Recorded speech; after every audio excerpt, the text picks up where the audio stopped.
अस्सलाम वालेकुम, आप देख रहे हैं बाखबर सुबह। मैं हूं Faisal Abbasi. Good morning to all of you. इस उम्मीद के साथ कि आज की सुबह तमाम लोगों के लिए सलामती का बाइस बनेगी।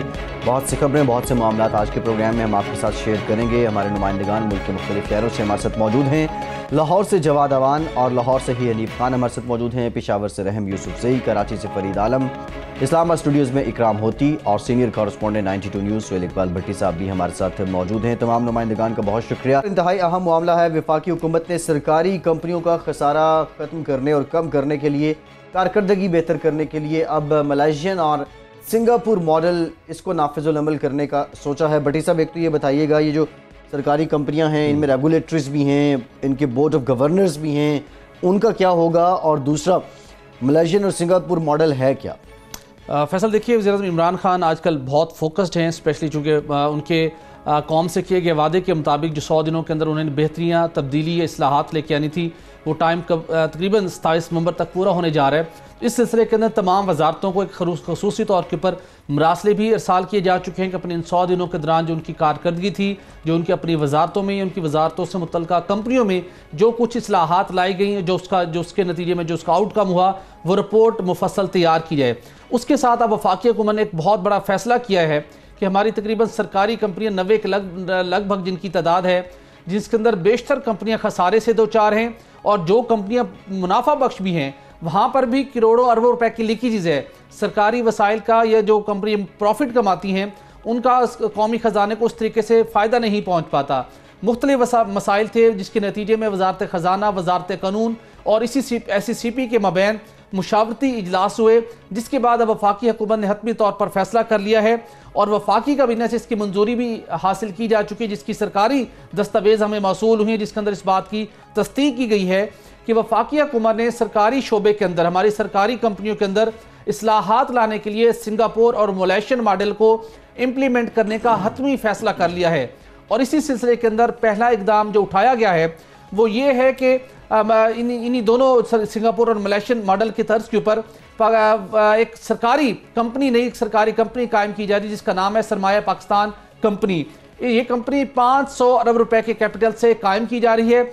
इसकी वजारत कानून के अंदर जो इसकी कानूनी जो इसकी दायराकार था उसका जायज़ा लिया जा चुका है। SCCP के साथ इसकी मुशावरत मुकम्मल की जा चुकी है।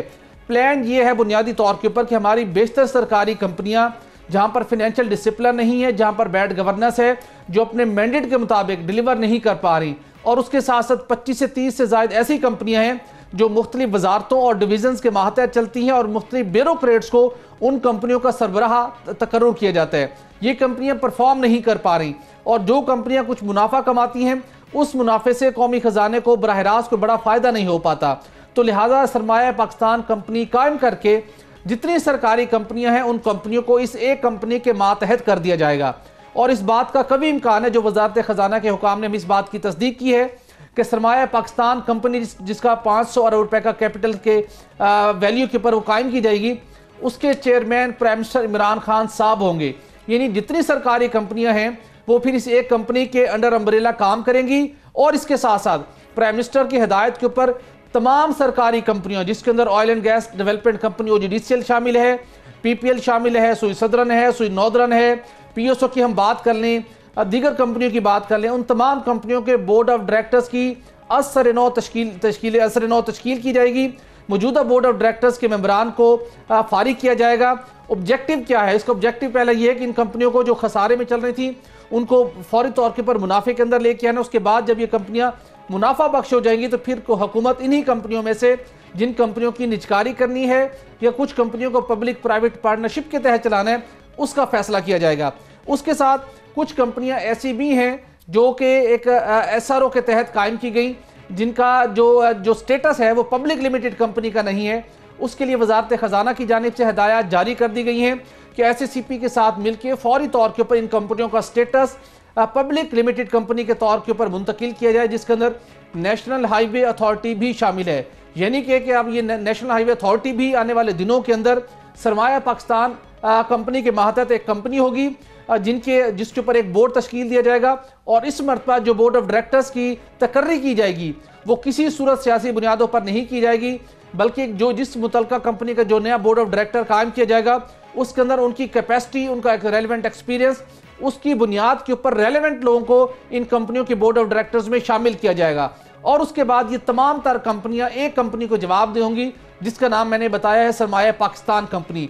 ऑब्जेक्टिव यही है कि सिंगापुर और मलेशियन मॉडल के ऊपर कि इन कंपनियों को मुनाफा बख्श बनाया जाए और इसके साथ जो एक मुसलसल मुख्तलिफ सेक्टर्स की जानिब से हुकूमत के ऊपर एक दबाव डाला गया था कि मुख्तलिफ कारोबार करना हुकूमत का सरकारी कंपनियों का काम नहीं है बल्कि इसको प्राइवेट शोबे के हवाले किया जाए। हुकूमत मुख्तलिफ सरकारी कंपनियों में से अपना असर और सूख मुकम्मल तौर पर खत्म करे। ताहम वजीर खजाना असद उमर और प्राइम मिनिस्टर इस बात पर कन्विंस हैं कि दुनिया भर के सक्सेसफुल मॉडल में जहां पर कंपनियां कामयाब तरीके के साथ न सिर्फ मुनाफा कमा रही हैं बल्कि मुल्क की मौशियत के अंदर उनका बड़ा कंट्रीब्यूशन है, वहां पर भी पब्लिक सेक्टर का यानी कि सरकार का मुख्तलिफ कंपनियों के जरिए से कारोबार करने का ट्रेंड मौजूद है, जिसकी वाज़ेह मिसाल सिंगापुर और मलेशियन मॉडल की दी गई है। तो लिहाजा असद उमर साहब और प्राइम मिनिस्टर इमरान खान साहब ये समझते हैं कि सरकारी शोबों के अंदर इन कंपनियों को बेहतर तरीके से चलाया जा सकता है। अगर इस मॉडल को सक्सेसफुली इंप्लीमेंट कर लिया गया तो हमारा जो सबसे बड़ा शोबा जहां पर सबसे ज्यादा लीकेजेस हैं, जिसके अंदर पाकिस्तान स्टील मिल्स की हम बात करते हैं, जिसके अंदर हम पीआईए की बात करते हैं, उसके बाद पावर सेक्टर की कंपनीज की बात करते हैं, अगर इन कंपनियों को सरमाया पाकिस्तान के मातहत करने के बाद इनकी कारकर्दगी बेहतर बना ली जाती है, इनके बोर्ड ऑफ डायरेक्टर्स में रेलेवेंट एक्सपीरियंस के हामिल लोगों को तकर्रुर कर लिया जाता है, तो ये 6-7 कंपनियां ऐसी हैं जो सालाना 3,000 से 4,000 अरब रुपए का तक के कारोबार करती हैं। और अगर इन कंपनियों को मुनाफा बख्श बना लिया गया तो ये पाकिस्तान तहरीक इंसाफ की हुकूमत की बहुत बड़ी अचीवमेंट होगी। ताहम इस हवाले से SCP के अंदर आइंदा चंद रोज के दौरान सरमाया पाकिस्तान के नाम से इस कंपनी की बाज़ाब्ता तौर के ऊपर रजिस्ट्रेशन मुकम्मल हो जाएगी और उसके बाद मरलावार तमाम कंपनियों को सरमाया पाकिस्तान कंपनी के मातहत करने का सिलसिला शुरू हो जाएगा। ठीक, बड़ी साहब बड़ा डिटेल आपने बताया है, लेकिन एक बहस ये भी है कि 190 के करीब कंपनियां हैं जो पब्लिक प्राइवेट सेक्टर ऑर्गेनाइजेशंस हैं, उनमें से अक्सर जवाल पजीर हैं, उनको बचाने के लिए एक और कंपनी बना देना ये कहाँ की दानिशमंदी है? फैसल, यही क्वेश्चन हमारे सामने भी था कि माजी के अंदर भी इस किस्म की टैक्टिक्स अडॉप्ट करती रही मुख्तलिफ गवर्नमेंट, लेकिन अल्टीमेटली नई कंपनियां कायम करने से भी कोई फायदा नहीं हुआ, जिसकी सबसे बड़ी मिसाल वापडा की है। मुल्क भर के अंदर बिजली की पैदावार, तकसीम और तरसील कमर सिर्फ एक कंपनी करती थी, एक इदारा करता था जिसका नाम था वापडा, लेकिन 1994 के बाद इसको 9 तकसीम कार कंपनियां कायम की गई, 3 बिजली की पैदावारी कंपनियां कायम की गई और 1 तरसील की कंपनी कायम की गई। लेकिन हमने देखा कि इन गुज़श्ता 20 से 22 सालों के दौरान वापडा ये पावर सेक्टर बदतरीन माली बहरान का से दोचार हुआ। उसका बुनियादी उसके अंदर खराबी ये कायम हुई थी, जो इन कंपनियों के सरबराहान का तकर्रुर था, ये इन कंपनियों के जो बोर्ड ऑफ डायरेक्टर्स थे वो मेरिट पर रेलेवेंट एक्सपीरियंस के हामिल लोग अपॉइंट नहीं किए गए थे और उसके बाद उसके अंदर जो हुकूमती मुदाखलत थी, सरकारी मुदाखलत थी, मनपसंद लोगों को आगे लेके आना और बैड गवर्नेंस के नतीजे में ये पूरा मॉडल फ्लॉप हो गया। लेकिन असद उमर साहब और प्राइम मिनिस्टर साहब ये समझते हैं कि जिस नए मॉडल के ऊपर वो अमल दरामद करने जा रहे हैं उसके अंदर रेलेवेंट एक्सपीरियंस के लोग होंगे, जिसके अंदर मेरिट के ऊपर सरबराहान का तकर्रुर होगा और फिर एक कंपनी सरमाया पाकिस्तान कंपनी इन तमाम कंपनियों के बोर्ड से सीईओ से जवाब तलबी करेगी। तो वो पूरी उम्मीद है कि इन कंपनियों को मुनाफा बख्श बनाया जा सकता है और अगर ये कंपनियां मुनाफा बख्श बना ली गई तो मुल्क की तारीख के अंदर पाकिस्तान की मौशियत में और कौमी खजाने के अंदर बहुत बड़ा कंट्रीब्यूशन होगा। वो कंपनियां जो सालाना अरबों रुपए खसारे से दो चार हैं, उन कंपनियों को अरबों रुपए का मुनाफा कौमी खजाने में मुंतकिल होना शुरू हो जाएगा। ठीक, बड़ा डिटेल भट्टी साहब आपने बताया।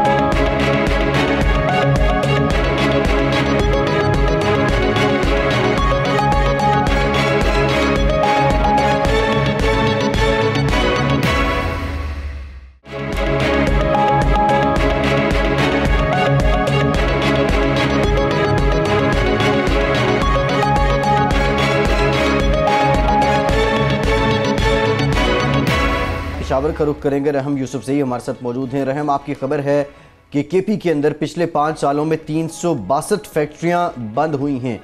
बुनियादी तौर पे तो पूरे पाकिस्तान में ही तवानाई बहरान की वजह से जो फैक्ट्रियां हैं और छोटे जो कारखाने हैं बड़ी तादाद में बंद हुए, लेकिन केपी में क्यों, क्या वजह थी कि ये 362 फैक्ट्रियां बंद हुई और क्या ये इसी तनासुब से बंद होती जा रही हैं? यही सवाल हमने भी उठाया इंडस्ट्री से भी और ख़ास तौर पे Khyber Pakhtunkhwa chamber of commerce के जो सदर है उनसे भी हमने यही बात की। फिर इसके बाद सूबाई हुकूमत के जो वज़ीर इत्तलात है उनसे भी हमने मौक़िफ़ लेने की कोशिश की। तो यही काबिल गौर बात है कि हर साल 90 फैक्ट्रीज जो है वो खैबर पख्तूनख्वा के मुख्तलिफ अज़ला में बंद होती जा रही है 2013 से लेकर अब तक मुसलसल, जिसकी वजह से सिर्फ गुज़िश्ता 5 साल के अरसे में 350 से ज़ायद 362 फैक्ट्रीज जो है वो बंद हो गए, जिससे ना सिर्फ जो है मजदूर बेरोजगार हो गए, बल्कि हुनरमंद हज़ारों ऐसे हुनरमंद थे जो ख़ास तौर पे रक्षा बनाने में माहिर थे, ऑटो रिक्शा, और इसके अलावा टेलीकम्युनिकेशन कंपनियों में वो काम करते थे। इसके अलावा जो शुगर मिल्स थी उसमें भी काम करते थे, कपड़ों के कारखाने थे उनमें काम करते थे, वो भी बेरोजगार हो गए।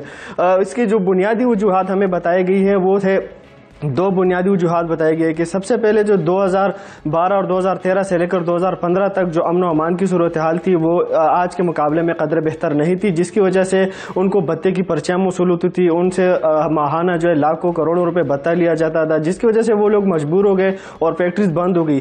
फिर जब गवर्नमेंट आए 2014 और 15 के बाद से फिर यहाँ पे एनर्जी क्राइसिस शुरू। अब जो उनका जो मसला है, जो माली बहरान है, वो इस वजह से है कि उनके पास गैस नहीं है, उनके पास बिजली की फराहमी नहीं है, तो वो इस वजह से महंगी गैस और महंगी बिजली खरीदने पर मजबूर है, जो कि वो सरवाइव नहीं कर पा रहे। एक वक्त था कि जब नौशेरा और सवाबी में ही जो है सैकड़ों ऐसे कारखाने फैक्ट्रीज होती थी जो वहाँ के अवामी, वहाँ के लोकल लोगों को जो है रोजगार फराहम करती थी। जिस तरह नौशेरा में इंडस्ट्रियल स्टेट था, इस तरह सवाबी में गदून इंडस्ट्रियल स्टेट के नाम से था, जहाँ पे सैकड़ों कंपनियां होती थी। लेकिन अब वो भी जवाल पजीर हो गई है। वजूहात इसकी 2-3 वजूहात उन्होंने बताया। सबसे पहले लॉ एंड ऑर्डर सिचुएशन थी जो गुज़िश्ता हुकूमत में थी। अब जो सूरत हाल है वो एनर्जी क्राइसिस है, वो लोग महंगी गैस और महंगी बिजली खरीदने पर मौजूद है। एक ही बात वो करते हैं कि जो सूबे की रॉयल्टी है, यहाँ पे जो इनकी हक है कि इनको सूबे को अगर अपना हक मिलता बिजली में और गैस में, तो यहाँ पे फिर उनके क्राइसिस जो है और उनके जो कंपनियां है वो बंद होने से बच जाएंगे। इस वक्त सूरत हाल ये कि खैबर पख्तूनख्वा में 2200 कारखाने जो है वो अपनी आखिरी सांसें ले रहे हैं। वो चल तो रहे हैं, लोगों को रोजगार तो फराहम कर रहे हैं, लेकिन उनका मुनाफा नहीं है, वो बहुत मुश्किलों से सर्वाइव कर रहे हैं। इस वजह से 362 जो कारखाने बंद हुए, ये बदस्तूर जारी है और हर साल इसमें 90 से लेकर 100 कारखानों में इसका इजाफा होता है और मुसलसल बंद होते जा रहे हैं। अच्छा रहम जूसर, ये बताइएगा कि कारखानों की बंदिश की सिर्फ एक बड़ी वजह यही है कि सूबे को, खैबर पख्तूनख्वा को, जो उसके आइन के आर्टिकल 158 के मुताबिक गैस मिलनी चाहिए, वो अगर नहीं मिल पा रही तो उसकी वजह से ये फैक्ट्रियां बंद हो रही है। कुछ और फैक्टर्स भी हैं, जैसा कि हम देखते हैं कि चीनी मसनूआत का जो कि सस्ती तरीन है और बेहतर म्यार की हैं, वो पाकिस्तानी मार्केट में बड़ी तादाद में आती हैं, जिसकी वजह से मुख्तलिफ इंडस्ट्री दीगर सूबों के अंदर भी मुतासिर हुई। तो खैबर पख्तूनख्वा के अंदर सनतें बंद होने की बुनियादी वजह गैस है कि जो दीगर फैक्टर्स हैं वो भी हैं, और केपी की गवर्नमेंट इन फैक्टर से निपटने के लिए क्या इकदाम कर रही है? बिल्कुल, कुछ हद तक जो है चाइनीज़ जो इनकी यहाँ पे भरमार है लोकल मार्केट में, चाइनीज़ अशिया बहुत ज़्यादा जो है इनकी मांग है, एक फैक्टर ये भी है। लेकिन जो यहाँ पे जो इंडस्ट्री एसोसिएशन के जो सदर है उनके मुताबिक हमारा जो यहाँ पे जो लोकल जो माल है वो उनसे क्वालिटी में बहुत बेहतर होता था, हमारे कारोबार पे इसका कोई इतना बुरा असर नहीं था चाइनीज़ का। अगर हमें गैस पूरा मिल जाता और हम अपने प्रोडक्शन को बढ़ाते हर साल, तो यकीनन इस मार्केट पे फिर उनका ही कब्जा होता, उनकी चीज़ें ही यहाँ पे जो है मार्केट में दस्तयाब होती। लेकिन उनको यही वजह है कि उनको गैस बहुत ज़्यादा महंगी मिलती है, जिसका उन्होंने आर्टिकल 158 के तहत अगर सूबे को अपने रॉयल्टी में गैस और बिजली के जो मद में मिलती, तो उनके अब ये जो मंसूबे हैं वो जो फैक्ट्रीज है वो कभी भी बंद ना होती। एक तो ये फैक्टर है। दूसरी फैक्टर ये कि 2013 से लेकर 2018 तक पिछले जो 5 साल हुकूमत की है खैबर पख्तूनख्वा पाकिस्तान तहरीक इंसाफ ने, वहाँ पर तो तालीमी और सेहत की इमरजेंसी नाफिज थी, लेकिन इस फैक्टर को इन्होंने बिल्कुल तवज्जो नहीं दी कि आया हमारे सूबे में इतने कारखाने भी हैं हजारों में, उनको भी तवज्जो देनी चाहिए। उनके जो मसले मसाइल है वो बारहा प्रेस कॉन्फ्रेंस भी करते रहे, वो बारहा सेमिनार भी करते रहे कि हमारे पास शुगर मिल थी, हमारे पास टेक्सटाइल मिल थी। खैबर पख्तूनख्वा के अंदर भी, केपी के अंदर इन ताजरों को जिन मसाइल का सामना है, क्या वफाकी हुकूमत की जानिब से उन्हें वो सपोर्ट मिलने की उम्मीद है जो गुज़श्ता अदवार में नहीं मिल सकी? गैस के मसाइल हों या रॉयल्टी का मामला हो, क्या अब ये मसले हल हो सकते हैं और ये दोबारा सनतें रिवाइव हो सकती हैं? बिल्कुल, इसी के लिए जो चैम्बर ऑफ कॉमर्स के जो वफद है वो यहाँ पे सबसे पहले उन्होंने इंडस्ट्रीज जो सेक्रेटरी है उनसे मुलाकातें की हैं। फिर उसके बाद उन्होंने अपनी इस बात को यहाँ पे सूबाई वजीर फाइनेंस से भी इस बात को उठाया कि हमें जो है पैकेज दिया जाए ताकि हम अपनी जो बची कुची फैक्ट्रीज है इनको सर्वाइव किया जाए। तो अब उनको उम्मीद तो है। आपने बताया बात क्या है, केपी में पिछले 5 सालों में 362 फैक्ट्रियाँ बंद हो चुकी हैं। ये सिलसिला अभी भी जारी है और जो छोटे कारोबारी हजरात हैं खासी तशवीश पाई जाती है उनमें इस मामले को लेकर। कराची से फरीद आलम हमारे साथ मौजूद हैं। फरीद, हमने कराची में देखा इम्प्रेस मार्केट तजावुजात हटाने के बाद इंतहाई खूबसूरत नज़ारा और लोगों को भी बड़ी आसानी हो रही है।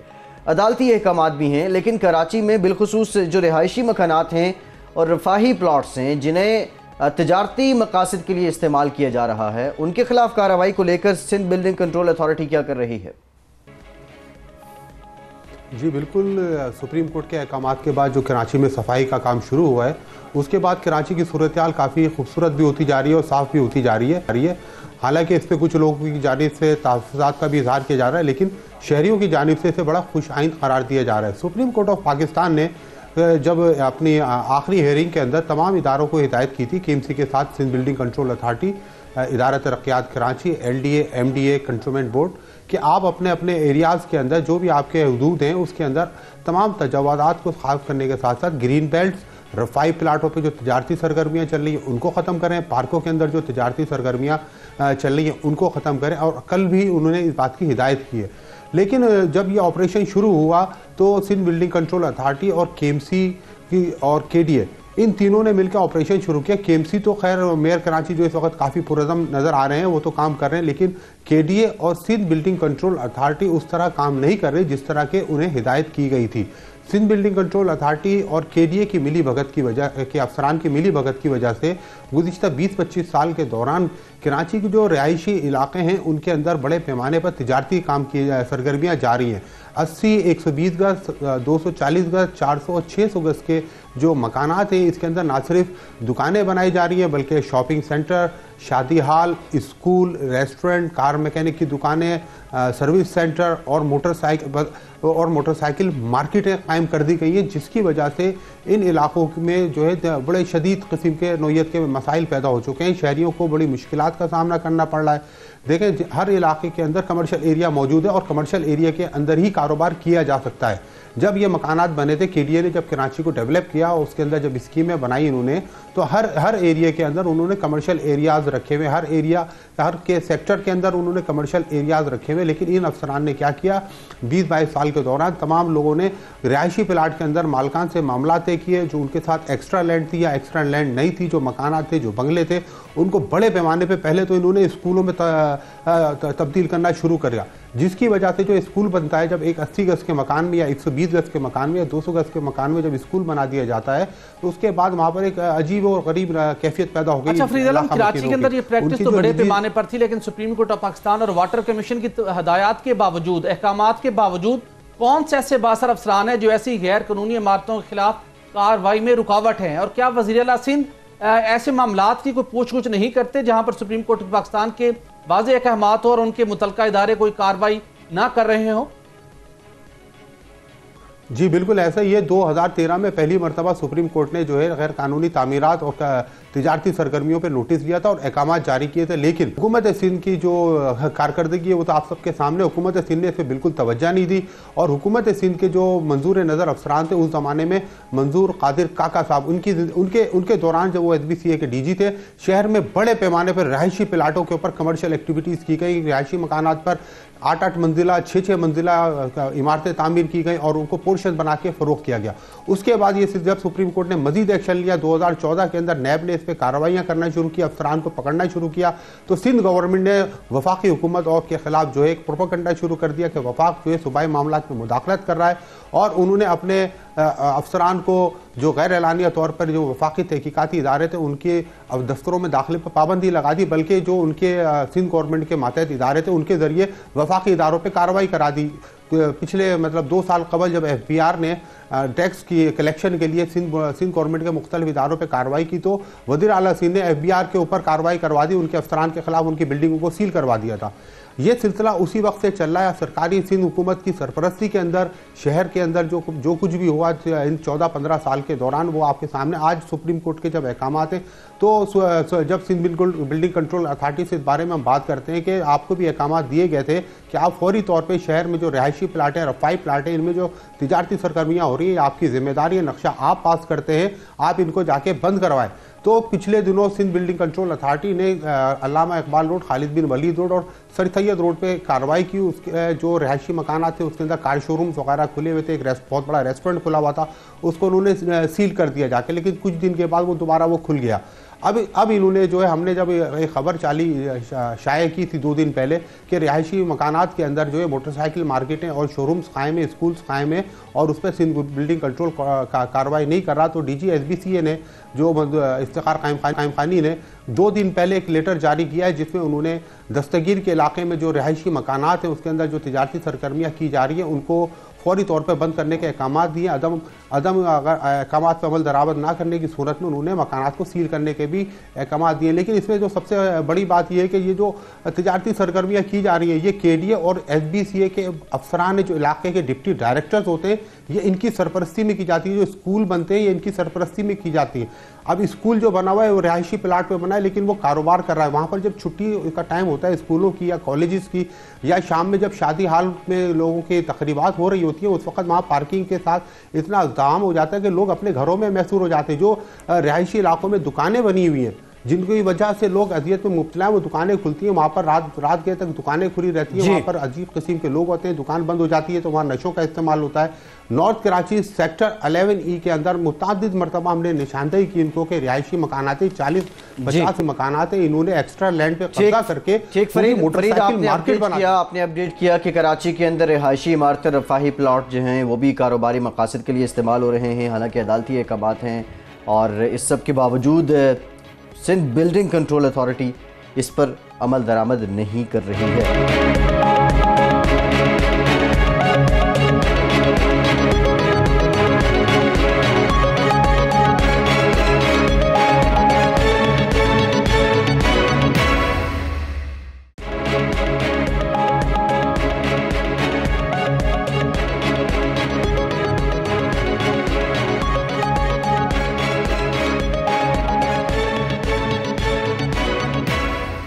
ब्रेक के बाद एक बार फिर से आपको खुशामदीद कहेंगे। पाकिस्तान तहरीक इंसाफ की हुकूमत जब से आई तो पाकिस्तान की इंपोर्ट बेस्ड इकॉनमी को कंट्रोल करने के लिए खासी बातें की गई, इंपोर्ट बिल को कम करने की बातें भी की गई, लेकिन पाकिस्तान तकरीबन सालाना $16 अरब का तेल इंपोर्ट कर रहा होता है। भट्टी साहब, बातें तो हो रही हैं लेकिन अब ECC ने मंजूरी दी है, आप कपास भी इंपोर्ट करेंगे और भी एशिया इंपोर्ट करेंगे, इंपोर्ट बिल बढ़ेगा, लेकिन oil and furnace oil lobby ये कैसे इंपोर्ट बिल कम होने देंगे?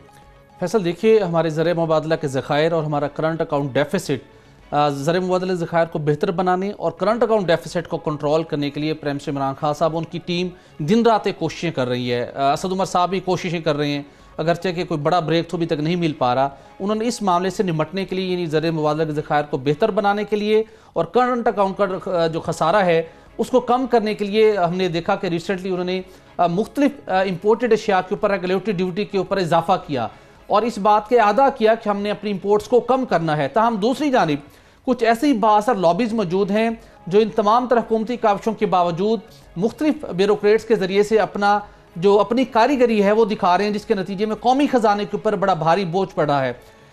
मामला हमने पहले टेकअप किया था कि सबसे पहले फर्नेस ऑयल लॉबी ने, उन्होंने पहले कोशिश की गुज़श्ते 4 से 5 माह के दौरान कि जो दरामदी गैस है यानी कि LNG उसकी इंपोर्ट को कम किया जाए। उन्होंने काविशें की, पावर डिवीज़न के अंदर उनको एक तारीखी उनका असर और रसूख मौजूद है और वहाँ से उन्होंने LNG की कार्गोज़ महाना जो कि हम पाकिस्तान LNG लिमिटेड कंपनी के ज़रिए से इंपोर्ट करते थे, वहाँ से डिमांड कम करवाई, नई डिमांड जनरेट नहीं होने दी, जिसके नतीजे में महाना 6 LNG की कार्गोज़ की बजाय 2 LNG की कार्गोज़ की इंपोर्ट का सिलसिला शुरू हुआ। हमने इस मामले को अपने प्रोग्राम में उठाया, दस्तावेज की रोशनी में ये प्रोग्राम की कि कौमी खजाने को इस इकदाम के नतीजे में यानी कि LNG कम इंपोर्ट करने के नतीजे में भारी नुकसान पहुंच रहा है। महाना 4 से 5 अरब रुपए का हमें नुकसान पहुंचता है, चूंकि हम महंगी बिजली फर्नेस ऑयल पर पैदा करते हैं। फर्नेस ऑयल जो कि माहौल दुश्मन एक फॉसिल फ्यूल है और गुज़श्ता रोज़ एक यूनाइटेड नेशन के मुतल्लिका इदारे ने एक रिपोर्ट भी जारी की कि दुनिया भर के अंदर इन फॉसिल फ्यूल की वजह से जो दर्जा हरारत है वो किस तेज़ी के साथ बढ़ रहा है। पाकिस्तान भी उन ममालिक में शुमार होता है, पाकिस्तान का जिसकी जो आबो हवा है वो बुरी तरह से मुतासिर हो रही है। इस सारे इक़दामात को, इन मामलात को कंट्रोल करने की बजाय पावर डिवीज़न मुसलसल तौर के पर दिखाई दे रहा है कि जैसे वो फर्नेस ऑयल लॉबी के हाथों जरगमाल बन चुका है। एक मामला तो ये किया, चलें ठीक है, आपने LNG इंपोर्ट कम कर दी। अब दूसरा मामला क्या था, अगर आपने फर्नेस ऑयल इस्तेमाल ही करना है तो फिर वो फर्नेस ऑयल पहले इस्तेमाल होगा जो पाकिस्तान के अंदर कायम हमारी ऑयल रिफाइनरीज तैयार कर रही हैं, जो हमारे लोकल क्रूड ऑयल मुख्तलिफ, हमारे खैबर पख्तूनख्वा की बात करें, हम सिंध की बात करें, जिन मुख्तलिफ फील्ड से हमारी गैस निकल रही है, वहाँ से क्रूड ऑयल भी निकलता है। ये क्रूड ऑयल तकरीबन 80 से 95 हज़ार बैरल पर डे है। इसका बेशतर हिस्सा हमारी मुल्क की रिफाइनरीज के पास जाता है। जब रिफाइनरी में जाता है क्रूड ऑयल तो उसकी जब प्रोसेसिंग का अमल शुरू होता है तो उसके नतीजे में पेट्रोल भी तैयार किया जाता है, हाई स्पीड डीजल भी, और एक मखसूस शरह से फर्नेस ऑयल भी तैयार होता है। ये उसकी पूरी स्कीमिंग होती है जिसके तहत मुख्तलिफ प्रोडक्ट क्रूड ऑयल से तैयार होती हैं। लेकिन बदकिस्मती के साथ इस वक्त हमारे मुख्तलिफ ऑयल रिफाइनरीज के अंदर सरप्लस फर्नेस ऑयल मौजूद है। हमारी ऑयल रिफाइनरीज के पास फर्नेस ऑयल स्टॉक करने का ज़ख़ीरा ख़त्म होने के करीब पहुँच चुका है। हमारी जो मुल्की रिफाइनरीज हैं वो क्रूड ऑयल को प्रोसेस करके मुख्तलिफ प्रोडक्ट तैयार करने से कासिर होती जा रही हैं। तहम पावर डिवीज़न खामोश है, पेट्रोलियम डिवीज़न खामोश है, इसलिए कि उस फर्नेस ऑयल लॉबी ने पहले LNG की इंपोर्ट कम करवाई, फिर उसके बाद जो हमारी मुल्की फर्नेस ऑयल की पैदावार है वहाँ से फर्नेस ऑयल खरीदने की बजाय, फैसल आप सुनकर हैरान होंगे, गुज़श्ता एक माह के दौरान 2,13,000 टन फर्नेस ऑयल इंपोर्ट किया गया है। इस हकीकत के बावजूद कि फर्नेस ऑयल मुल्की रिफाइनरीज तैयार कर रही हैं, उनके पास उसका स्टॉक इतना ज़्यादा होता जा रहा है कि अब उन्हें अपनी कैपेसिटी कम करना पड़ गई है। लेकिन इस फर्नेस ऑयल इंपोर्टेड माफिया ने डॉलर्स के जहाँ पर हमें ज़रूरत है, जहाँ पर हमने ज़र मुबादला के ज़खायर की बात की, इन्होंने 2,13,000 टन फर्नेस ऑयल इंपोर्ट किया, जिसके ऊपर हमारे जो हमें पे करना पड़े तकरीबन $150 मिलियन का ज़र मुबादला हमें खर्च करना पड़ा। यानी कि अगर हम ये फर्नेस ऑयल अपनी मुल्की रिफाइनरी से खरीद लेते तो पाकिस्तानी रुपयों में हमें पेमेंट करना पड़ती, और इस वक्त हैरान कुन तौर के ऊपर फर्नेस ऑयल एक अपनी हिस्ट्री के अंदर हाईएस्ट रेट के ऊपर उसका रेट पहुंचा हुआ है 92,000 टन फी टन की कीमत के ऊपर। उसके बावजूद हम सस्ता फ्यूल LNG इस्तेमाल नहीं करते। अगर महंगा फ्यूल इस्तेमाल करना था तो फिर हमें मुल्क की रिफाइनरी से ये फ्यूल इस्तेमाल करना था। हमने क्या किया कि $150 मिलियन का फर्नेस ऑयल इंपोर्ट कर लिया। PSO ने इंपोर्ट किया है, हमारी सरकारी कंपनी, किसी से उसकी पूछ कुछ नहीं की कि आप मुल्क की रिफाइनरी से, आपका अटक ऑयल रिफाइनरी के साथ PSO का एग्रीमेंट है। PSO ने अटक रिफाइनरी से फर्नेस ऑयल खरीद के, HSFO खरीद के कोटरदू पावर कंपनी को सप्लाई करना है। लेकिन PSO ने यह काम नहीं किया, बल्कि वहां पर उस इंपोर्टेड फर्नेस ऑयल लॉबी के असर रसूख के बायस टेंडर जारी करके आलमी मार्केट से फर्नेस ऑयल इंपोर्ट किया गया। उसके बाद एक और कंपनी है, निजी कंपनी है स्कोल, उसने भी फर्नेस ऑयल इंपोर्ट कर लिया। पेट्रोलियम डिवीजन खामोश है। अब बिलाखिर एक खत लिखा है अटक रिफाइनरी की जानिब से, दीगर कंपनियों ने भी DG ऑयल को खत लिख के उनकी आंखें खोलने के लिए उनसे दरखास्त की है कि खुदा के लिए देखिए, हमारे पास हमारी रिफाइनरीज की कैपेसिटी मुख्तलिफ मसनूआत तैयार करने की मुसलसल कम हो रही है। फर्नेस ऑयल हम तैयार नहीं कर रहे। जब हम अपनी रिफाइनरीज को कम इस्तेमाल करेंगे तो उसके नतीजे में जो पाकिस्तान की मुख्तलिफ गैस फील्ड से फर्नेस ऑयल की पैदावार हो रही है, जब वहां से फर्नेस ऑयल की पैदावार कम होगी तो गैस की पैदावार भी कम होगी, तो अल्टीमेटली दोहरा नुकसान का सामना करना पड़ेगा। लिहाजा इस पॉलिसी के ऊपर रिव्यू कीजिए। तो हम अब पेट्रोलियम डिवीजन ने, DG ऑयल ने यह फैसला करना है कि हमने जो वो फ्यूल जो पाकिस्तान में दस्तयाब है पहले वो इस्तेमाल करना है, या $1 मिलियन पे करके हमने वो फ्यूल इंपोर्ट करके पाकिस्तानी मार्केट में इस्तेमाल करना है। ठीक, भट्टी साहब बड़ा डिटेल आपने बताया, लेकिन अगेन चैलेंजेस इमरान खान के लिए इंपोर्ट बेस्ड इकोनॉमी को कैसे बेहतर किया जाएगा, और इस तरह की लॉबीज जब मुतहद होती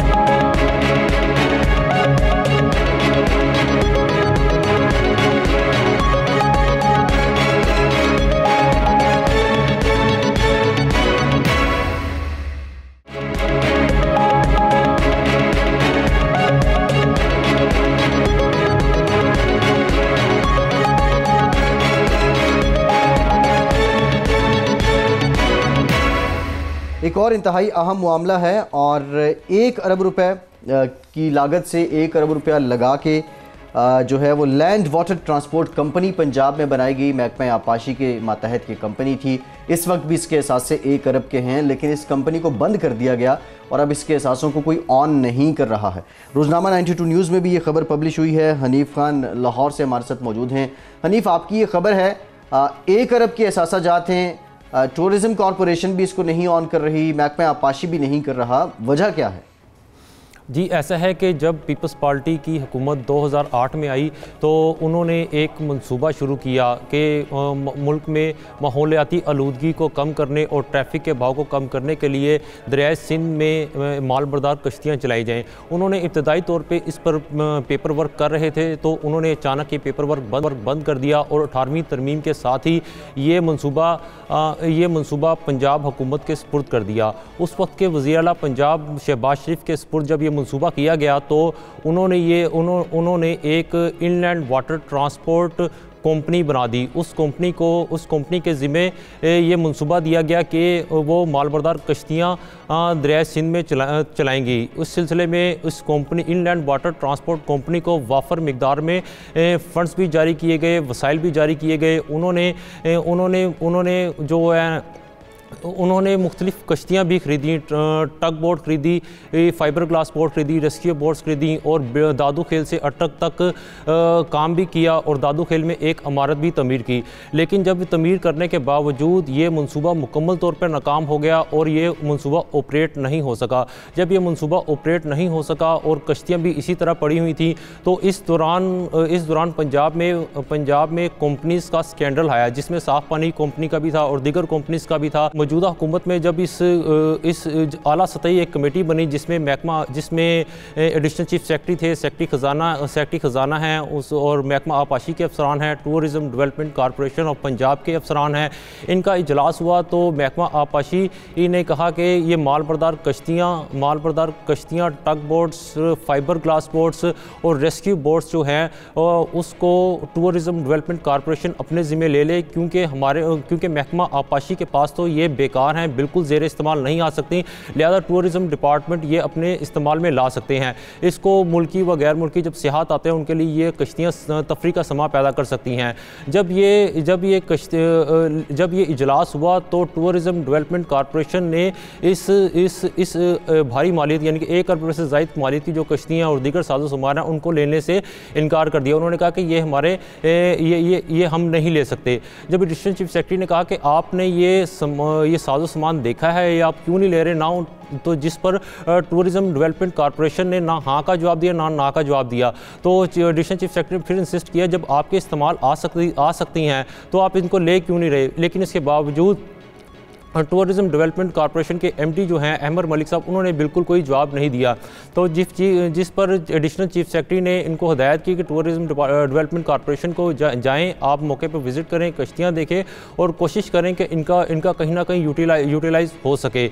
लेकिन अभी तक ये अहमद मलिक साहब या टूरिज़म डेवलपमेंट कॉरपोरेशन अभी तक कोई फ़ैसला नहीं कर पाई कि इन्हें लेना है या नहीं लेना। अच्छा हनीफ खान, ये बताइएगा एक टूरिज्म कॉर्पोरेशन का इन असासों को अपनी तहवील में लेना या नहीं लेना एक अलग मामला है, लेकिन इससे पहले जो खिलाफ ज़ाब्ता इस इदारे के इनलैंड वाटर ट्रांसपोर्ट कंपनी के सरबराह की तकर्री की गई और उसके साथ साथ फिर इस कंपनी ने जो प्रोक्योरमेंट की, जो टग बोट्स हासिल की, दीगर कश्तियाँ खरीदी, वो भी करोड़ों रुपए की बेज़ाब्तगी थी, जिसके ऑडिटर जनरल पाकिस्तान ने वाज़े तौर के ऊपर उनकी पॉइंट आउट किया। क्या इन मामलात की तहकीकात नैब कर रहा है, चूँकि 56 कंपनी के स्कैंडल को नैब ने ओपन किया था और तहकीकात हो रही है, या अब सिर्फ इसके असास से दूसरी कंपनी को मुंतकिल करके इस सारे मामले के ऊपर मट्टी डालने की तैयारी हो रही है?